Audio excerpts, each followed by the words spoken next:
వేములవాడ పట్టణంలోని శ్రీ ఉజ్జయిని మహంకాళి అమ్మవారి బోనాల జాతర మహోత్సవాలు ఆదివారం నుంచి 4 రోజులపాటు వైభవంగా నిర్వహించనున్నారు. ఆలయ కమిటీ ఆధ్వర్యంలో ఏర్పాట్లు పూర్తయ్యాయి. తొలిరోజు మహిళలు బోనాలు సమర్పించనుండగా భక్తి, భజనలు, ప్రత్యేక పూజలు, అభిషేకాలు నిర్వహించనున్నారు. మూడో రోజు అమ్మవారు శాకంబరి అవతారంలో దర్శనమివ్వనున్నారు. చివరి రోజు మహంకాళి మహాప్రత్యంగిరాభగలాముఖి అమ్మవార్లకు పుష్పాభిషేకం, ప్రత్యేక హోమం నిర్వహించి అనంతరం అన్నదానం చేయనున్నారు. భక్తులు అధిక సంఖ్యలో పాల్గొని అమ్మవారి ఆశీస్సులు పొందాలని ఆలయ కమిటీ చైర్మన్ మహంకాళి శ్రీనివాస్ గౌడ్ కోరారు.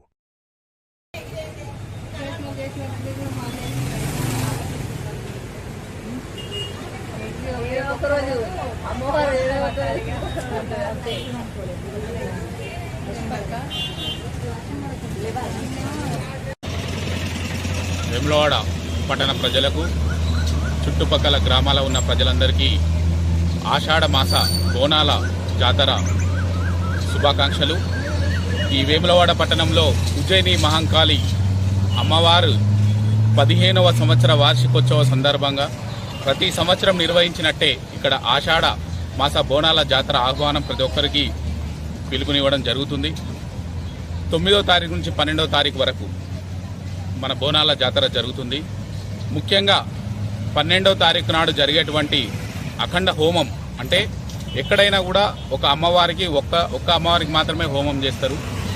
ఇక్కడ బగలాముఖి, ప్రత్యంగిరాదేవి, మహాకాళి ముగ్గురు అమ్మవార్లకు కలిపి ఒక మంచి హోమం జరుగుతుంది. కాబట్టి ప్రజలందరూ వచ్చి పాల్గొనవలసిందిగా కోరుకుంటున్నాం. ఈ బోనాల ప్రతి సంవత్సరం చేసుకున్నాము. ఈ బోనాల ముఖ్య ఉద్దేశం వేములవాడ పట్టణ ప్రజలందరూ మరియు అమ్మవారిని మొక్కే భక్తులందరూ ఆయుర ఆరోగ్యాలతోని, అష్టైశ్వర్యాలతో ఉండాలని ఈ జాతర ముఖ్య ఉద్దేశం.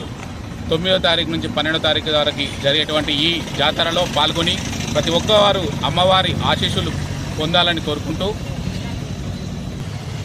12వ తారీఖు నాడు నిర్వహించేటువంటి హోమంలో ప్రత్యేకత ఏంటంటే, ఎక్కడైనా హోమం ఒక అమ్మవారికి మాత్రమే హోమం చేయడం జరుగుతుంది. కానీ ఇక్కడ ఈ వేములవాడ పట్టణంలో మన మహాకాళి టెంపుల్లో మహంకాళి అమ్మవారికి, ప్రత్యంగిర అమ్మవారికి మరియు బగలాముఖి అమ్మవారికి కలిపి అఖండ హోమం చేయడం జరుగుతుంది. ఈ అఖండ హోమంలో ఎండు మిరపకాయలతో ప్రత్యేకంగా అందరికీ నరదిష్టి ఏదున్నా కూడా పోయే విధంగా ఎండు మిరపకాయలతో హోమం జరుగుతుంది. కాబట్టి ప్రతి ఒక్కరూ భక్తులందరూ వచ్చి ఆశీర్వచనం తీసుకొని ఆ హోమంలో పాల్గొనాలని కోరుకుంటున్నాం.